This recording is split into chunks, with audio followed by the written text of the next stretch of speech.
Hello, what's up guys? Good morning po sa inyong lahat.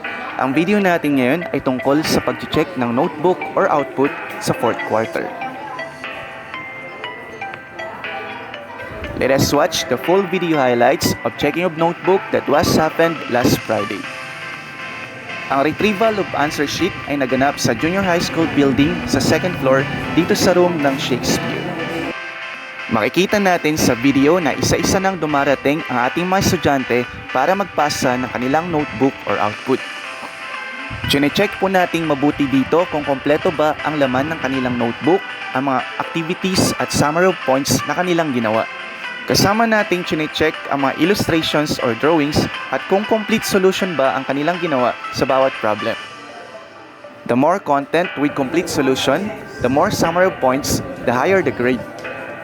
The cleanliness of their notebook is also part in the computation of their summary of points and the computation of their grades as well. Okay, so yun na nga guys, nakita nyo kung sino-sino ang mga nagpasa ng kanilang answer sheet noong nakaraang Biyernes. Shoutout sa lahat ng masisipag at responsableng estudyante na nagpasa ng kanilang answer sheet noong nakaraang Biyernes.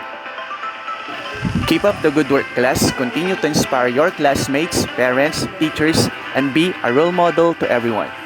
Happy weekends to all of you.